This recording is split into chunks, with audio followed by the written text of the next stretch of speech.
warahmatullahi wabarakatuh. Perkenalkan, nama saya Ayuni Selah, nomor induk mahasiswa 11811123573.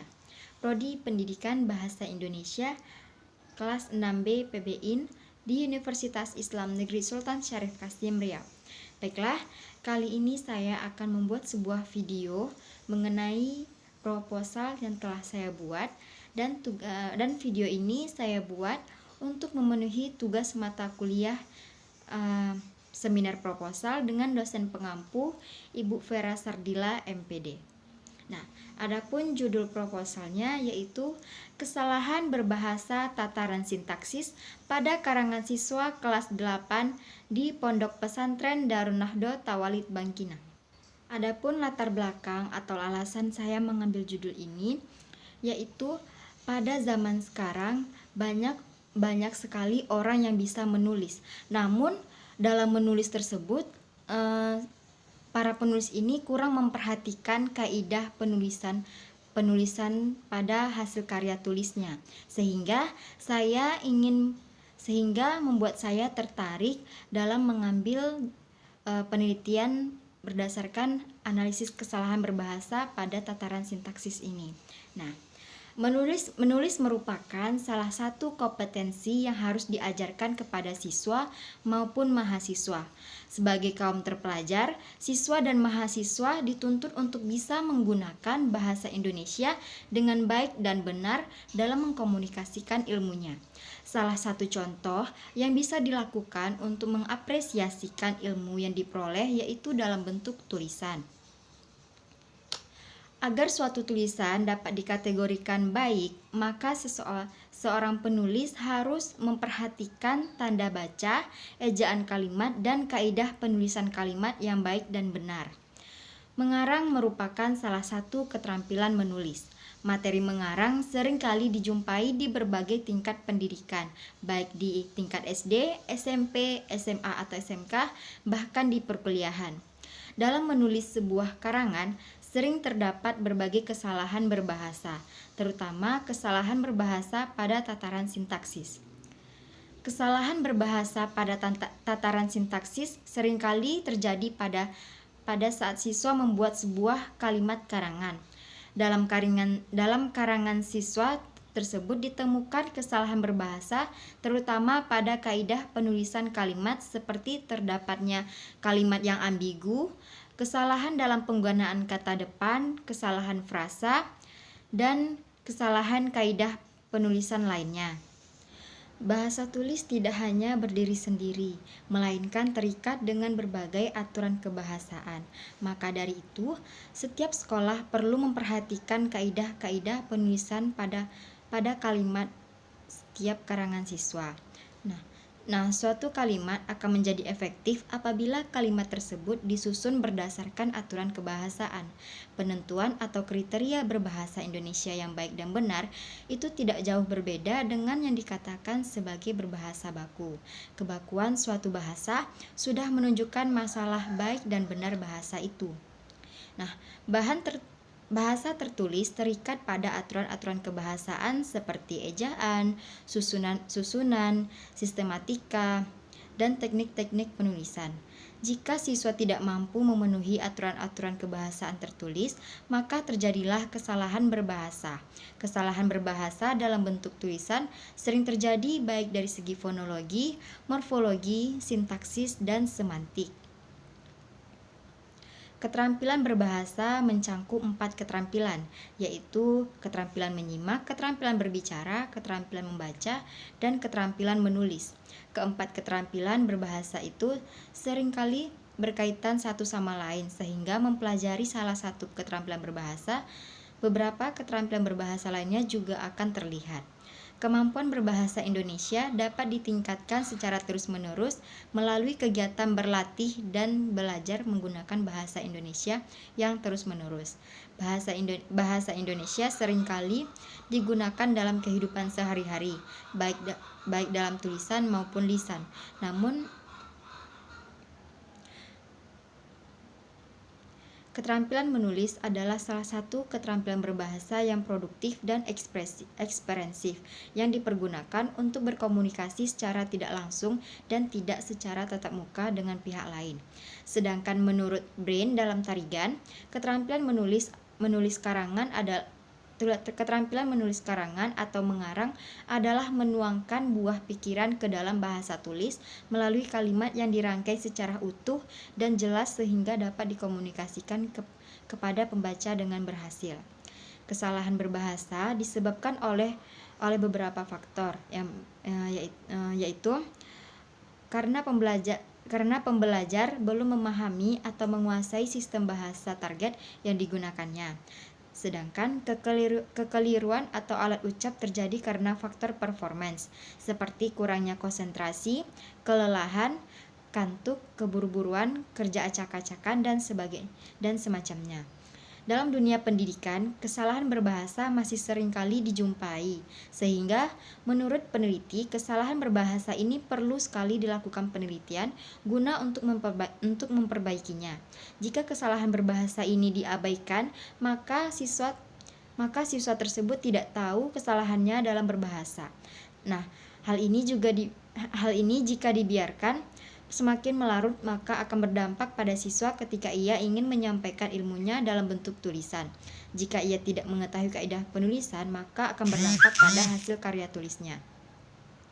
Berdasarkan kasus tersebut, penulis melakukan penelusuran ke beberapa sekolah. Berdasarkan kasus tersebut, penulis melakukan penelusuran ke beberapa sekolah. Berdasarkan hasil penelusuran tersebut, penulis menemukan kesalahan berbahasa pada karangan siswa di Pondok Pesantren Darun Nahdlatul Tawalid Bangkinang yang berlokasikan di Bangkinang Seberang. Pada hasil karangan siswa di pondok pesantren tersebut, khususnya siswa kelas 8 tingkat SMP, terdapat kesalahan berbahasa pada tataran sintaksis. Sedangkan menurut Verhaar, sintaksis itu sendiri yaitu cabang linguistik yang menyangkut susunan dalam kalimat atau tatanan bahasa yang membahas hubungan antar kata dalam tuturan. Dari kasus yang ditemui di atas, penulis tertarik mengambil penelitian yang berjudul Kesalahan Berbahasa Tataran Sintaksis pada karangan siswa kelas 8 di Pondok Pesantren Darun Nahdlatul Tawalid Bangkinang. Adapun identifikasi masalahnya yaitu yang pertama, kurangnya pengetahuan mengenai kaidah penulisan pada tataran sintaksis. Yang kedua, pengajar kurang memperhatikan kesalahan berbahasa pada hasil karangan siswa. Nah, adapun batasan masalahnya yaitu agar pembahasan dalam penelitian ini lebih terarah, serta keterbatasan waktu, biaya, tenaga, dan dengan memperhatikan faktor-faktor lainnya, maka penelitian ini penulis batasi hanya pada pembahasan mengenai kesalahan berbahasa pada tataran sintaksis yang terdapat di hasil karangan siswa kelas 8 di Pondok Pesantren Darun Nahdlatul Tawalid Bangkinang yang berlokasi di Bangkinang Seberang. Adapun sampel yang akan digunakan yaitu berdasarkan kriteria tertentu, sehingga tidak semua kelas 8 yang akan menjadi sampelnya.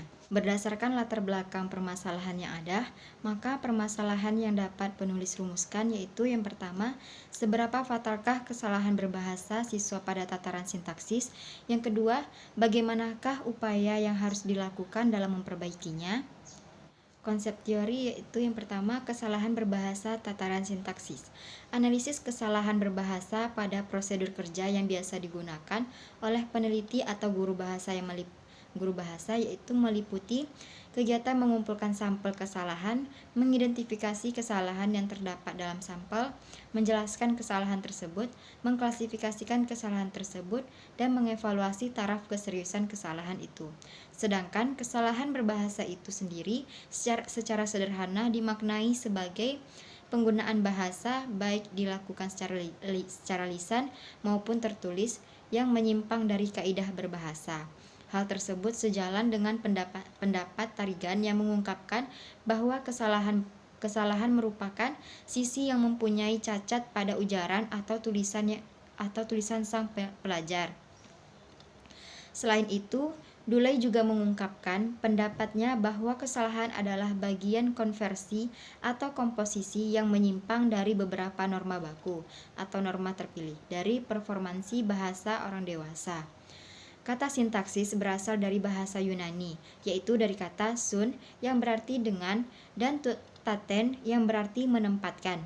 Sementara Pateda mengatakan bahwa kata sintaksis diserap di bahasa Belanda, yaitu dari kata sintaks. Namun secara lebih luas, kata sintaksis dalam bahasa Indonesia diterjemahkan sebagai ilmu tentang seni merangkai kalimat sesuai kaidah-kaidah bahasa Indonesia yang benar. Menurut Abdul Khair, sintaksis adalah cabang linguistik yang menyelidiki satuan-satuan kata dan satuan-satuan lain di atas kata, hubungan satu dengan yang lainnya, serta penyusunan sehingga menjadi satuan ujaran. Sedangkan menurut Manaf, sintaksis adalah cabang linguistik yang membahas struktur internal kalimat. Struktur internal kalimat yang dibahas adalah frasa, klausa, dan kalimat. Istilah frasa di dalam bahasa Indonesia sering disamakan dengan istilah kelompok kata. Dengan penyamaan tersebut, terimplikasi makna bahwa frasa itu selalu terdiri atas dua kata atau lebih. Ramlan menyatakan bahwa frasa adalah satuan gramatik yang terdiri atas dua kata atau lebih yang tidak melebihi batas fungsi unsur klausa. Berdasarkan definisi tersebut, dapat dikemukakan bahwa frasa mempunyai dua ciri, yakni pertama, frasa merupakan unsur gramatik yang terdiri atas satu kata atau lebih, dan yang kedua, frasa merupakan satuan yang tidak melebihi batas fungsi unsur klausa. Yang B selanjutnya klausa. Klausa merupakan unsur kebahasaan yang berada pada tataran lebih rendah daripada frasa. Unsur inti klausa adalah subjek dan predikat. Hanya saja dalam realisasi pemakaian bahasa, unsur subjek bisa tidak hadir dan hanya unsur predikat yang hadir, tergantung pada kaidah yang berlaku pada setiap bahasa. Selanjutnya yaitu kalimat. Pemahaman akan kalimat sebenarnya sudah ada sejak tata bahasa tradisional. Dalam tata bahasa tradisional, kalimat dipahami berdasarkan pendekatan makna dan berdasarkan inti kalimat. Didefinisikan sebagai ujaran yang berisi pikiran yang lengkap yang tersusun dari unsur subjek dan predikat. Jadi kesalahan sintaksis adalah kesalahan atau penyimpangan struktur frasa, klausa, atau kalimat, serta ketidaktepatan pemakaian partikel. Analisis kesalahan dalam bidang tata kalimat menyangkut urutan kata, kepaduan, susunan frase, kepaduan kalimat, dan logika kalimat. Dalam berbahasa, kita mengucapkan kalimat-kalimat untuk menyampaikan perasaan, pikiran, atau gagasan. Selanjutnya yaitu mengarang. Pada umumnya, karangan dipandang sebagai suatu perbuatan atau kegiatan komunikatif antara penulis dan pembaca berdasarkan teks yang telah dihasilkan. Begitu juga dengan istilah karangan atau komposisi yang dikemukakan Ahmadi, bahwa karangan diartikan sebagai kerangkaian kata-kata atau kalimat. Selain itu, karangan menurut Gi memiliki pengertian hasil perwujudan kegagasan seseorang dalam bahasa tulis yang dapat dibaca dan dimengerti oleh pembaca. Sedangkan menurut Sirait, memberi batasan pengertian karangan yaitu setiap tulisan yang diorganisasikan yang mengandung isi dan ditulis untuk suatu tujuan tertentu, biasanya berupa tugas di kelas. Sedangkan menurut Widya Martia, mengatakan bahwa mengarang dapat dipahami sebagai keseluruhan rangkaian kegiatan seseorang dalam mengungkapkan gagasan dan menyampaikannya melalui bahasa tulis kepada pembaca untuk dipahami dengan tepat seperti yang dimaksud oleh si pengarang. Nah, adapun penelitian relevannya yaitu yang pertama, penelitian sebelumnya sudah pernah diteliti oleh Disti Suryaningsih pada tahun 2018 yang berjudul Analisis Kesalahan Berbahasa dalam Interaksi Pembelajaran Bahasa Indonesia Siswa Kelas 7 di MTS DDI Walimpong, Kabupaten Sopeng. Penelitian yang dilakukan oleh Disti Suryaningsih ini bertujuan untuk mendeskripsikan kesalahan lafal dalam diskusi kelompok pada pembelajaran bahasa Indonesia kelas 7 MTS DDI Walimpong Kabupaten Sopeng, kesalahan diksi pemilihan kata dalam diskusi kelompok pada pembelajaran bahasa Indonesia, kesalahan struktur kalimat dalam diskusi kelompok pada pembelajaran bahasa Indonesia siswa kelas 7 MTS DDI Walimpong Kabupaten Sopeng. Penelitian ini menggunakan rancangan deskriptif kualitatif. Subjek penelitian ini adalah keseluruhan siswa kelas 7 MTS DDI Walimpong Kabupaten Sopeng. Objek dari penelitian ini adalah kesalahan lafal, diksi, dan struktur kalimat dalam diksi kelompok. Pengumpulan data dalam penelitian ini menggunakan teknik observasi, teknik rekaman, serta teknik catat. Data yang diperoleh dianalisis dengan menggunakan teknik analisis deskriptif kualitatif. Hasil penelitian ini menunjukkan bahwa ditemukan 77 kalimat yang mengandung kesalahan. Kesalahan yang pertama yaitu kesalahan lafal berjumlah 34 kesalahan disebabkan dipengaruh dialek Bugis, yaitu perubahan fonem, penghilangan fonem, dan penambahan fonem. Yang kedua, kesalahan diksi berjumlah 13, kesalahan disebabkan pemilihan kata yang kurang tepat. Dan yang ketiga, kesalahan struktur kalimat berjumlah 30 kesalahan yang disebabkan adanya keterbatasan kosakata dalam penyampaian kalimat yang baik dan penambahan fonem. Selanjutnya, kesalahan diksi berjumlah 13 kesalahan disebabkan pemilihan kata yang kurang tepat. Dan yang ketiga, kesalahan struktur kalimat berjumlah 30 kesalahan yang disebabkan adanya keterbatasan kosakata dalam penyampaian kalimat baik dan benar. Penelitian kedua yaitu dilakukan oleh Radiatullah pada tahun 2020 yang berjudul Analisis Kesalahan Berbahasa Tataran Sintaksis pada Penulisan Teks Eksposisi siswa kelas 8 SMP Negeri 3 Satap HUU tahun pelajaran 2020-2021. Penelitian ini bertujuan untuk mendeskripsikan bentuk kesalahan berbahasa tataran sintaksis yang meliputi kesalahan penggunaan sintaksis berupa frasa pada teks eksposisi kelas 8 SMP Negeri 4 Satap. Yang kedua, kesalahan penggunaan sintaksis berupa kalimat pada teks eksposisi kelas 8 SMP Negeri 3 Satap. Teknik pengumpulan data dalam penelitian ini menggunakan metode observasi, penugasan, metode telaah isi, dan metode dokumentasi.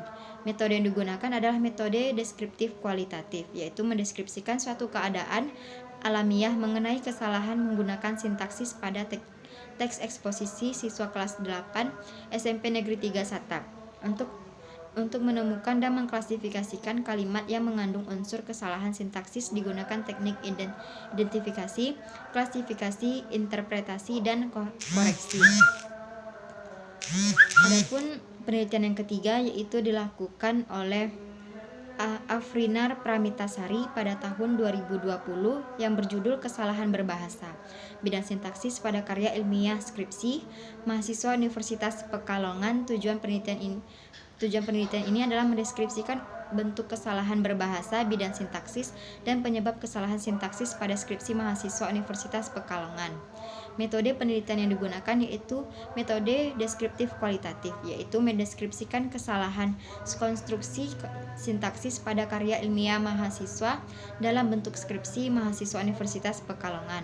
Data penelitian berupa kalimat dalam skripsi mahasiswa unikal yang diduga terdapat kesalahan konstruksi sintaksis tataran frasa dan kalimat. Itulah penelitian relevan yang telah penulis temukan. Nah, selanjutnya metode penelitian. Metode penelitian yang digunakan yaitu metode penelitian deskriptif kualitatif. Nah, teknik pengumpulan data. Yang pertama, teknik tes. Instrumen tes ini penulis gunakan untuk mengukur kemampuan menulis kalimat siswa pada karangan siswa kelas 8 Pondok Pesantren Darun Nahdlatul Tawalik Bangkinang. Tes praktek ini dilakukan dengan cara penulis meminta siswa tersebut untuk membuat sebuah karangannya yang bersifat bebas. Kemudian, hasil karangan tersebut penulis analisis berdasarkan kaidah penulisan kalimat yang tepat. Yang kedua yaitu teknik observasi. Metode observasi ini digunakan untuk melakukan studi pendahuluan di mana peneliti mengamati penulisan kalimat yang pernah dibuat oleh siswa tersebut pada buku tugasnya. Selanjutnya, teknik analisis data. Data yang diperoleh dianalisis dengan teknik deskriptif kualitatif. Analisis ini dilakukan untuk mengetahui kemampuan siswa dalam menyusun sebuah kalimat. Adapun langkah-langkah yang akan peneliti lakukan dalam penelitian ini yaitu: 1. Peneliti akan meminta siswa untuk membuat sebuah karangan yang bersifat bebas. Yang kedua, peneliti menganalisis unsur-unsur kesalahan berbahasa, tataran sintaksis pada karangan siswa tersebut. Yang ketiga, peneliti mendeskripsikan hasil analisis tersebut. Hasil proposal saya, lebih dan kurang saya mohon maaf. Saya akhiri dengan wabillahi taufiq wa hidayah. Wassalamualaikum warahmatullahi wabarakatuh.